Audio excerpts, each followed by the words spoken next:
Guys, welcome back to H S vlog entertainment. ഇപ്പം മുന്തിരി season ആണല്ലോ, അപ്പോൾ നമുക്ക് വില കുറവിൽ നല്ലതുപോലെ മുന്തിരി കിട്ടും. അപ്പോൾ നമ്മളിപ്പം കുറച്ച് മുന്തിരി വാങ്ങി ഉണക്കി വെച്ചിട്ടുണ്ടെങ്കിൽ നമുക്ക് ഭാവിയിലേക്ക് യൂസ്ഫുൾ അല്ലേ. അപ്പോൾ നമ്മൾ കുറച്ച് മുന്തിരി എടുക്കുക, എന്നിട്ട് ഉപ്പും മഞ്ഞൾപ്പൊടി ഇട്ട് നല്ലതുപോലെ വാഷ് ചെയ്തെടുക്കണം. കാരണം പെസ്റ്റിസൈഡ് കൂടുതലുള്ള സാധനമാണ് മുന്തിരി. അപ്പോൾ നല്ലതുപോലെ വാഷ് ചെയ്യണം. പിന്നെ നോർമൽ വാട്ടറിലൂടെ നല്ലതുപോലെ ഒന്ന് വാഷ് ചെയ്ത ശേഷം നമ്മളൊരു കുക്കർ എടുത്ത് ആ കുക്കറിലേക്ക് ഈ മുന്തിരി ഇട്ട് കൊടുക്കുക. എന്നിട്ട് ഒരു ഗ്ലാസ് വെള്ളം മാത്രം ഒഴിച്ചു കൊടുക്കുക. ഇനി നമുക്ക് കുക്കറിൻ്റെ മൂടിയുടെ വിസിലൊന്ന് മാറ്റി കൊടുത്തിട്ട് മൂടി വെച്ച് കൊടുക്കാം. എന്നിട്ട് ഒരു 10 മിനിറ്റൊക്കെ ഇത് വേവിച്ചെടുക്കണം. നല്ലതുപോലെ ആവി വരുന്നത് വരെയാണ് ഇത് വേവിക്കേണ്ട ടൈം. ഇതുപോലെ ആവി വന്നിട്ടുണ്ടെങ്കിൽ പിന്നെ നമുക്ക് തീ ഓഫ് ചെയ്യാവുന്നതാണ്. ഇപ്പോൾ നമ്മളെ മുന്തിരിൻ്റെ കളറൊക്കെ ചേഞ്ച് ആയിട്ടുണ്ട്. ഇനി നമ്മൾ ഇതിലത്തെ വെള്ളം മുഴുവനായിട്ടും റിമൂവ് ചെയ്യണം. അതിനൊരു അരിപ്പയിലേക്ക് ആക്കിയിട്ട് വേണം റിമൂവ് ചെയ്യാൻ. എന്നിട്ട് വലിയൊരു പാത്രത്തിലേക്ക് ഇത് നമ്മൾ വിരിച്ചെടുക്കുക. ഇവിടെ ഒരു മൂടിയാണ് യൂസ് ചെയ്തിട്ടുള്ളത്, വലിയൊരു പാത്രത്തിൻ്റെ മൂടി. അതിലേക്ക് നല്ലതുപോലെ വിരിച്ചിട്ട് നമ്മളിത് വെയിലത്ത് വെച്ച് ഉണക്കിയെടുക്കുകയാണ് ചെയ്യേണ്ടത്. ഇനി ഒരു 3-4 ദിവസം വേണം ഇത് ഉണങ്ങി വരാൻ. നമ്മൾ ഫസ്റ്റ് ദിവസം തന്നെ ഈ ഒരു ചേഞ്ച് വന്നിട്ടുണ്ട്. പിന്നെ രണ്ടാമത്തെ ഡേയ്സ് ആയപ്പം കുറച്ചും കൂടിയൊക്കെ മാറ്റങ്ങൾ വന്നു തുടങ്ങി.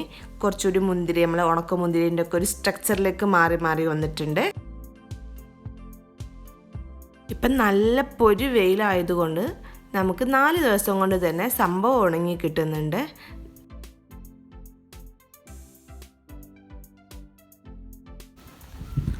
മൂന്നാമത്തെ ദിവസം ആയപ്പോൾ തന്നെ നല്ല ഉണക്കം വന്നിട്ടുണ്ട്. അതിൻ്റെ സൗണ്ട് നിങ്ങളൊന്ന് കേട്ടു നോക്കി.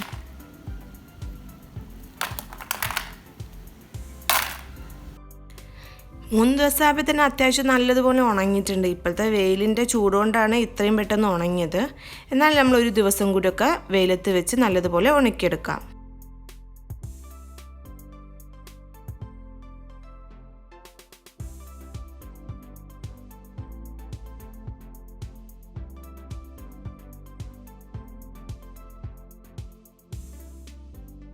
നാല് ദിവസം ആയപ്പോഴേക്കും നമ്മളെ മുന്തിരി ഇതാ റെഡി ആയിട്ടുണ്ട്. സ്ട്രക്ചറിലും ഷേപ്പിലും ഒക്കെ എക്സാക്റ്റ് നമ്മൾ കടയിൽ നിന്ന് വാങ്ങുന്ന അതേപോലെ തന്നെ ഉണ്ട്. പിന്നെ നമ്മൾ പൊള്ളിച്ച് നോക്കിയപ്പോൾ, വെളിച്ചെണ്ണയിലിട്ട് പൊള്ളിച്ച് നോക്കിയപ്പം അതും പൊള്ളി വരുന്നുണ്ട്. അപ്പം ഏകദേശം അതേപോലെ തന്നെ ഉണ്ട്. അപ്പോൾ എല്ലാവരും വീട്ടിലിരുന്ന് ട്രൈ ചെയ്ത് നോക്കുക. കുട്ടികൾക്കൊക്കെ ഉണക്കമുന്തിരിയൊക്കെ കഴിക്കാൻ കൊടുക്കുന്നുണ്ടെങ്കിൽ ഇങ്ങനെ ഉണ്ടാക്കിയിട്ട് കൊടുക്കുക. അതുപോലെ തന്നെ കറുപ്പ് മുന്തിരിയും ഇങ്ങനെ തന്നെ ചെയ്തെടുക്കുക കേട്ടോ. കറുപ്പ് കുരുല്ലാത്ത മുന്തിരി യൂസ് ചെയ്താൽ മതി. അപ്പോൾ നമുക്ക് കുട്ടികൾക്ക് ഇത് ഉണക്കമുന്തിരി കൊടുക്കുന്നത് ഏറ്റവും ബെറ്ററാണ്. ബുദ്ധി വളർച്ചയ്ക്കും അതിനൊക്കെ നല്ലതാണ്.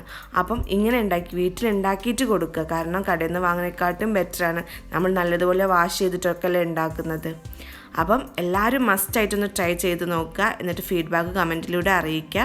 പിന്നെ നമ്മളെ വീഡിയോസൊക്കെ ഇഷ്ടമാവുന്നുണ്ടെങ്കിൽ ഒന്ന് ലൈക്ക് ചെയ്യുക, ഷെയർ ചെയ്യുക. സബ്സ്ക്രൈബ് ചെയ്യാത്ത എല്ലാവരും ഒന്ന് സബ്സ്ക്രൈബ് ചെയ്ത് സപ്പോർട്ട് ചെയ്യുക. Okay, thank you all.